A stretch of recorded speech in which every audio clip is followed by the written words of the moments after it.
राधे राधे दोस्तों, जय श्री कृष्णा। 7 सितंबर को पूर्णिमा तिथि है और इस दिन ग्रहण भी पूरा दिन रहेगा। भारतवर्ष में भी इसका प्रभाव दिखाई देगा। तो इस दिन आपको लड्डू गोपाल की सेवा और पूजा कैसे करनी है, बहुत सारे कमेंट आ रहे थे।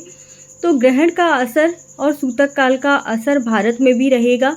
सूतक काल का जो समय है वह ग्रहण के 9 घंटे पहले से शुरू होता है और 12 घंटे बाद तक रहता है।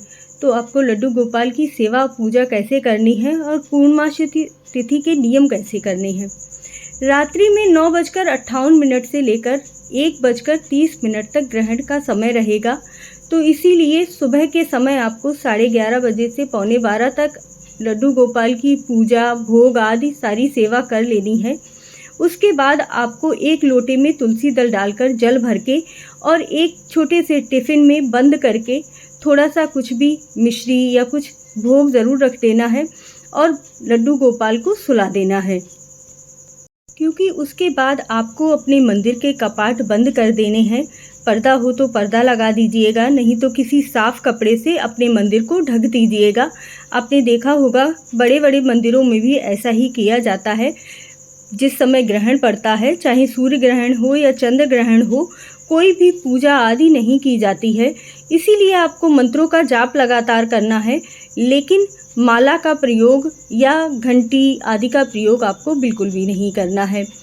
अगर आप पूर्णमासी तिथि पर श्राद्ध करते हैं तो 11:30 बजे से पहले ही ब्राह्मणों को भोजन करवा दीजिएगा। उसके बाद आपको भोजन में जो भी आपके पास बच गया है उसमें तुलसी दल, कुशाय या फिर तिल डाल दीजिएगा। जो भी आपके घर के बच्चे हैं, बुजुर्ग हैं, जो भी स्त्रियां हैं, बहनें हैं, दवाई खाती हैं, तो वह भोजन कर सकती हैं। उनके लिए ज़्यादा नियम नहीं होते हैं। लेकिन और किसी को भी सूतक काल के समय भोजन नहीं करना चाहिए और न ही ग्रहण के समय भोजन करना है, न ही भगवान की पूजा आदि करनी है। बस मंत्र जाप आप कितनी देर भी बैठकर कर सकते हैं। कहते हैं कि चंद्रदेव इस समय बहुत ज़्यादा कष्ट में होते हैं, इसीलिए कोई भी पूजा आदि नहीं करनी चाहिए। जो भी प्रेग्नेंट बहनें हैं हमारी, वो अपना विशेष ध्यान रखें। इस समय पर कांटे, छुरी या सिलाई बुनाई, कढ़ाई जैसी काम आपको नहीं करने हैं।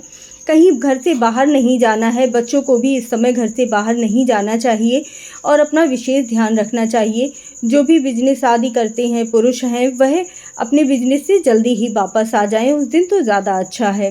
इस दिन पितृपक्ष शुरू हो रहे हैं, तो थोड़ी सी खीर और पूड़ी बनाकर कौओं को ज़रूर खिलाकर आइएगा। पितृपक्ष का भंडारा आप कल से ही करना शुरू कर दीजिएगा। एक कटोरी में आटा और चीनी मिक्स करके किसी भी